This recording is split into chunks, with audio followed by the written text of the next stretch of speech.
Ada orang yang datang kepada saya bertanya, "Romo, bagaimana dengan jodoh saya?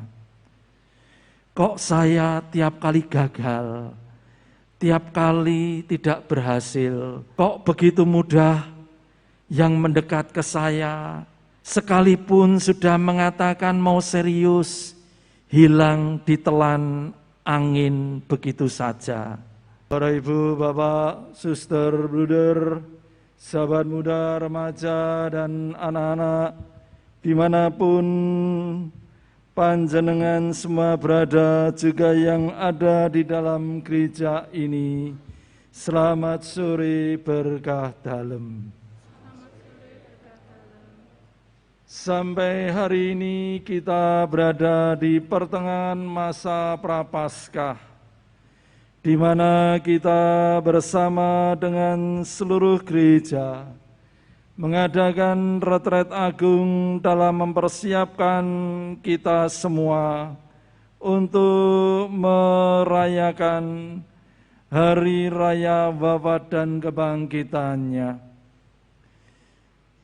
Kita pun juga sudah bersama menjalani mati raga, menjalankan juga pantang puasa, amal bakti, derma, semua kita lakukan pada masa Prapaskah ini. Dan pada masa Prapaskah, di pertengahan masa ini, hari Minggu masa Prapaskah, hari Minggu yang keempat, juga dikenal sebagai hari Minggu Gaudete, yakni bergembira. Bergembira karena apa? Di balik kesengsaraan ada harapan kebangkitan. Di balik peristiwa salib ada peristiwa kehidupan baru. Bapak, Ibu, Bapak, Suster, Bruder, sahabat muda, remaja, dan anak-anak yang dikasihi Tuhan Yesus, baik yang mengikuti perayaan Ekaristi secara online maupun offline, berkah dalem. Panjenengan yang sekarang hadir di dalam gereja pada hari Minggu Prapaskah pekan yang keempat, kalau mirsani yang ada di sana dengan pakaian warna merah marun, di belakang gegernya itu tidak bolong, karena kalau bolong itu berarti sundel bolong. Tetapi di belakang punggungnya bisa panjenengan pirsani ada tulisan. Sekilas sempat tadi saya melihat tulisannya ada kata Van Lith. Benar? Benar. Nah, dari apa yang dikenakan itu tampak bahwa inilah menunjukkan identitas diri, bahwa kami berasal dari SMA Van Lith, entah sebagai pengajarnya, entah sebagai siswa-siswinya, dan sebagainya. Melalui apa yang dikenakan itu, kita mengetahui identitas, tetapi di balik identitas pasti juga ada kualitas. Tidak ada gunanya kalau tertulis seperti itu, tetapi kualitasnya tidak menunjukkan kesesuaian dengan identitasnya. Kita tahu siapa Romo Van Lith itu, yang bekerja keras sampai akhir hayat, memberi terang untuk anak-anak dari suku Jawa dengan memberikan pendidikan, karena melalui pendidikan menjadi pintu pembuka cakrawala. Yesus pun seperti dalam Injil yang kita dengar tadi, sedang memberikan pendidikan kepada siapa? Kepada Nikodemus, sekalipun ia sebagai tokoh masyarakat, sekalipun ia sebagai tokoh agama, sekalipun ia juga dikenal sebagai orang Farisi, namun Nikodemus yang haus akan pendidikan mencoba mendengarkan apa yang menjadi pengarahan untuk kehidupannya yang diberikan oleh Tuhan Yesus.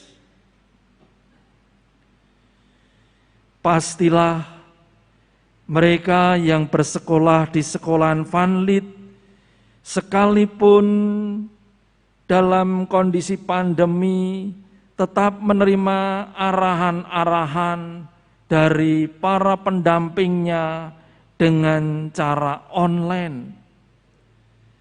Kita tahu sekolah Van Lith, sekolah yang berasrama, tetapi sampai saat ini bisa jadi yang seharusnya tinggal di asrama masih tinggal di rumah masing-masing. Bisa jadi juga belum terjadi tatap muka antara murid satu, murid yang lain, terlebih murid-murid yang baru. Paling tidak hanya bisa dilihat terjadi komunikasi secara virtual. Sementara yang berlangsung antara Yesus dengan Nikodemus tidak dalam rangka virtual, tetapi langsung tatap muka, itu yang terjadi. Bagaimana Nikodemus membuka hati untuk dididik oleh Tuhan Yesus, sekalipun usianya sudah tua. Sekalipun Nikodemus juga sebagai yang ditokohkan di tengah pergaulan umat pada masa itu. Dan berkat kesediaan Nikodemus untuk mendengarkan arahan-arahan dari Tuhan Yesus, dan arahan-arahan Tuhan Yesus dalam hidup ini tidak pernah sifatnya memaksa orang.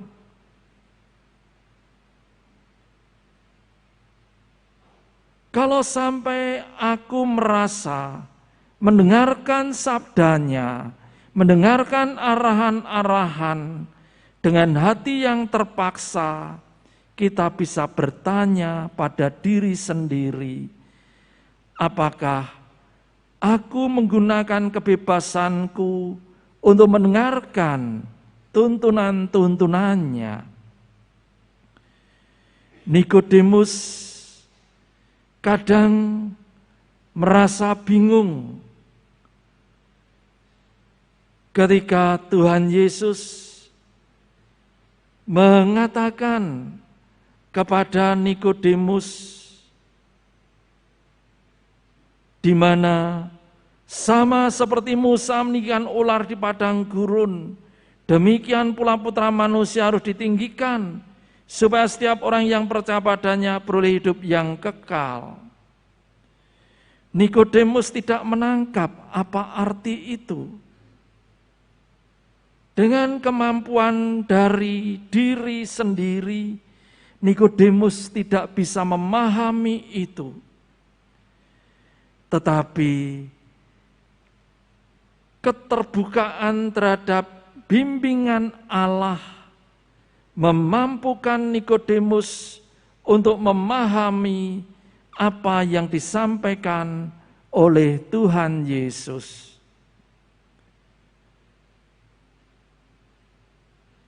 Hari ini adalah hari Minggu Prapaskah yang keempat, hari Minggu Gaudete, hari Minggu di mana kita di tengah-tengah masa puasa, mati raga, kita diajak boleh mengalami kegembiraan. Kegembiraan karena apa? Karena Dia yang ditinggikan, juga Dia yang menganugerahkan keselamatan kepada kita. Dia yang ditinggikan juga semakin membantu kita untuk menemukan jati diri kita sebagai pengikutnya. Seperti saudari-saudara kita yang sekarang membantu pelaksanaan liturgi dalam perayaan Ekaristi, dalam rangka lustrum mereka, mengenakan pakaian ada tulisan Van Lith, identitasnya jelas. Kita orang Katolik pun juga identitas kita jelas. Identitas kita yakni sebagai pengikut Kristus. Sekalipun identitas kita jelas, Kristus senyatanya masih terus-menerus mengajar kita bagaimana memaknai hidup itu. Ada orang yang datang kepada saya bertanya, Romo, bagaimana dengan jodoh saya? Kok saya tiap kali gagal, tiap kali tidak berhasil? Kok begitu mudah yang mendekat ke saya, sekalipun sudah mengatakan mau serius, hilang ditelan angin begitu saja. Tidak kelihatan lagi batang ekornya, tidak terdengar lagi beritanya.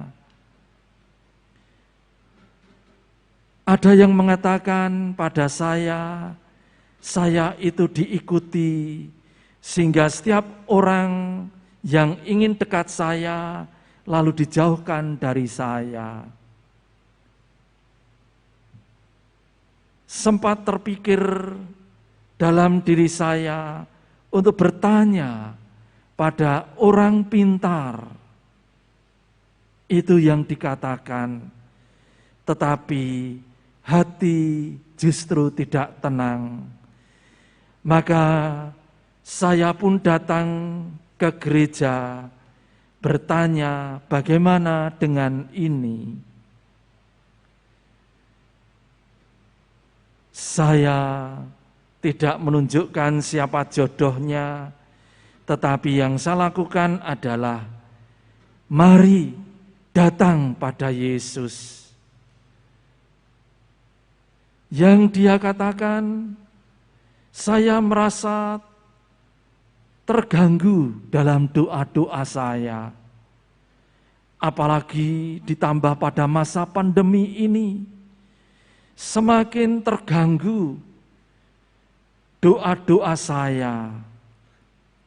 Itu yang dikatakan. Saya mengatakan, datang pada Yesus.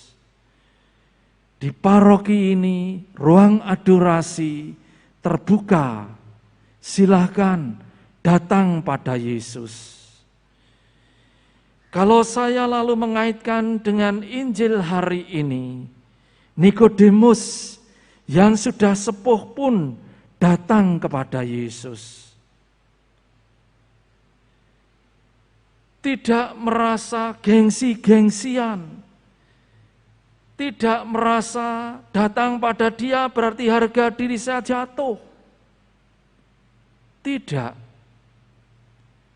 Tetapi justru karena datang pada Yesus, Nikodemus mendapatkan ajaran apa artinya mengalami kelahiran secara baru.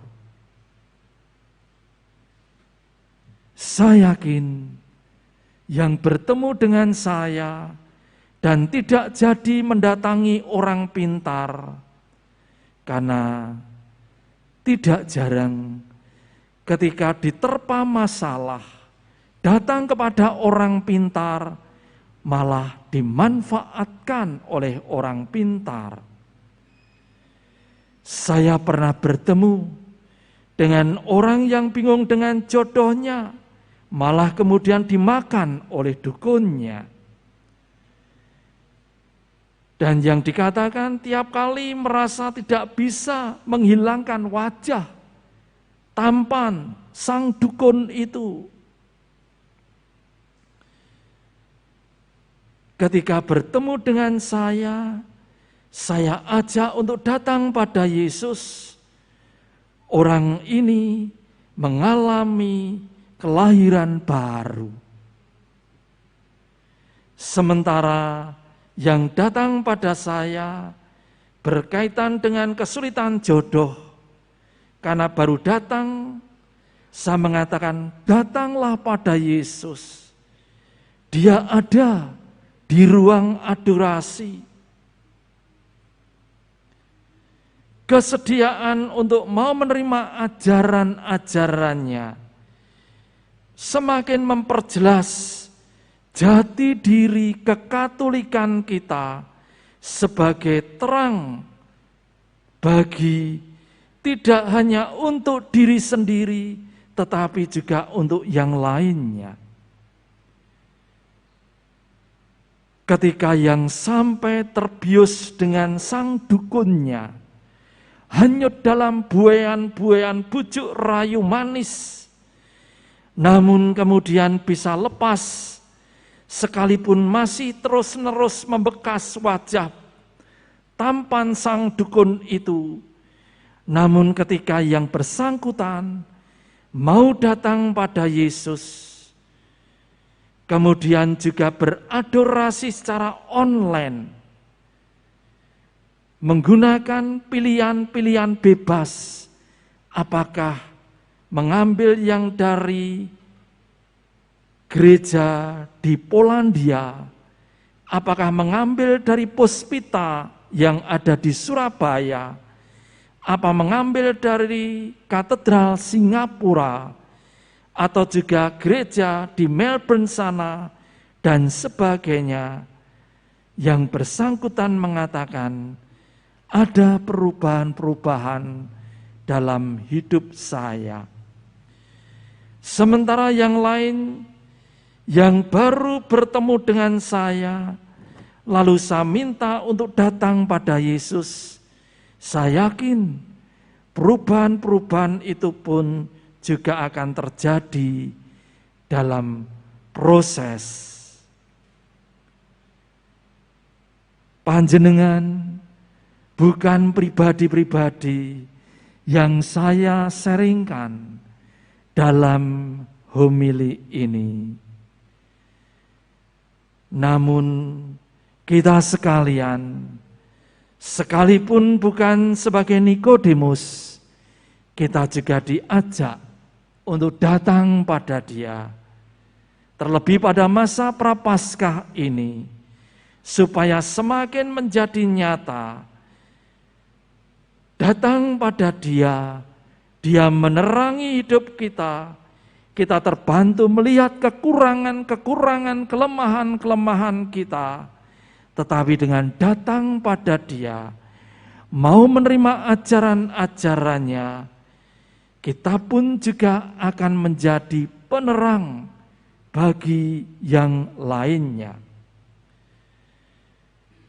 Sepanjang perjalanan hidup ini, saya tidak pernah menduga dari SMA Van Lith akan datang ke tempat ini untuk melayani kita bersama. Ini bagian dari datang pada Yesus menjadi penerang, paling tidak melalui apa yang dilakukan oleh saudari-saudara kita dari SMA Vanlit, petugas-petugas liturgi kita juga bisa lalu bergantian dengan yang sekarang berada di sini. Sepertinya tidak hanya untuk hari ini saja, tetapi juga untuk hari-hari minggu berikutnya. Mari kita seperti Nikodemus, tidak perlu gengsi-gengsian, datang pada Dia. Apapun yang kita alami, apapun yang kita rasakan, apapun yang sedang terjadi pada diri kita. Semoga dengan datang pada Dia, kita dibantu memandang Dia yang tersalib. Kita pun juga terbantu untuk mendapatkan terang dalam hidup kita masing-masing, dan kita menjadi penerang bagi sesama kita. Kemuliaan Bapa dan Putra dan Roh Kudus. Hati Kudus Tuhan Yesus, Santa Perawan Maria Bunda Kristus, Santa Maria Bunda Sakramen Maha Kudus, Santa Santo, orang-orang suci yang melindungi orang-orang yang menghayati agama apa saja, keyakinan apa saja di tengah pandemi corona. Para malaikat pelindung yang melindungi orang-orang yang menghayati agama apa saja, keyakinan apa saja di tengah corona.